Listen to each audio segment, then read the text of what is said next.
शत्रु को बिना लड़े कैसे बर्बाद करें। नंबर पहला, बुद्धि से युद्ध करो, तलवार से नहीं। जिस युद्ध में रक्त ना बहे वही सबसे सफल युद्ध है। नंबर दूसरा, उसके मन में संदेह दो, संदेह शत्रु की बुद्धि को खंडित कर देता है।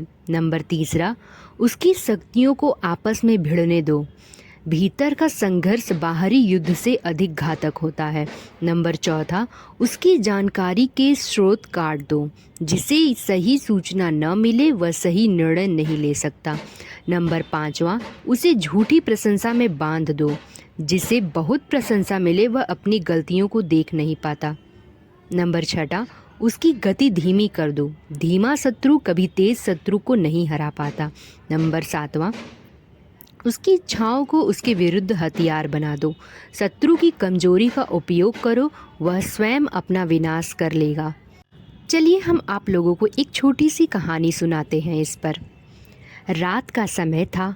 पाटलिपुत्र के बाहर एक विशाल बरगद के पेड़ के नीचे चंद्रगुप्त और आचार्य चाणक्य बैठे थे। दूर नंदों की सेना की मसालें चमक रही थी। शत्रु शक्तिशाली था, पर चाणक्य के मन में एक हल्की मुस्कान थी। चंद्रगुप्त ने पूछा, आचार्य, इतनी बड़ी सेना से हम बिना लड़े कैसे जीतेंगे?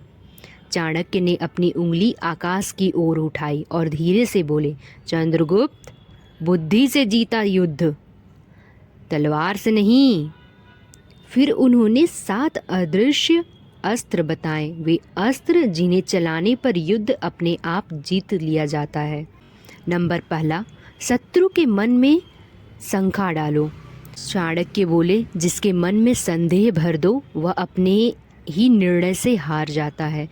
हम उनके सैनिकों में यह फैला देंगे कि उनका राजा उन पर विश्वास नहीं करता, और कुछ ही दिनों में नंदों की सेना में अविश्वास फैल गया। नंबर दूसरा, शत्रु के मित्रों को अपना बनाओ। शत्रु के मित्र तुम्हारे मित्र बन जाएं तो शत्रु अकेला पड़ जाता है। चाणक्य ने नंदों के 2 मंत्रियों को गुप्त रूप से अपने पक्ष में कर लिया। नंबर तीसरा, उसकी शक्ति के मूल पर आघात करो, सीधे शरीर से लड़ने की जगह उसकी नसों पर प्रहार करो। चाणक्य ने नंदों की कर वसूली में भ्रष्टाचार उजागर करवाया, जनता नाराज और राजा कमजोर।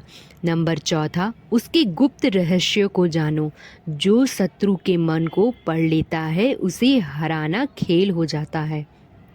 जासूसों ने नंदों की कमजोरी, उनकी लालच भरी आदत पता लगा ली थी।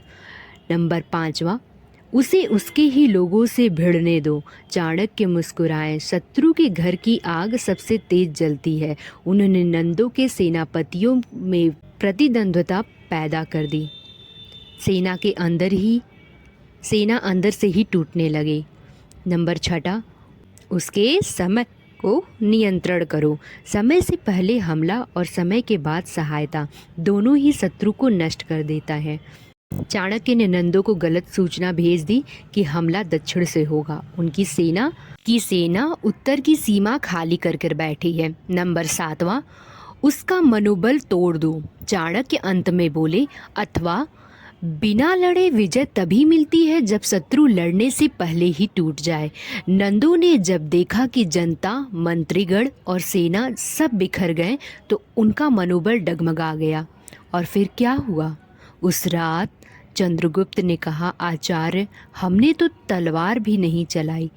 चाणक्य शांत स्वर में बोले, बेटा, यही तो सच्ची विजय है, जहाँ युद्ध बुद्धि से लड़ जाए और शत्रु हार जाए बिना खून बहाए।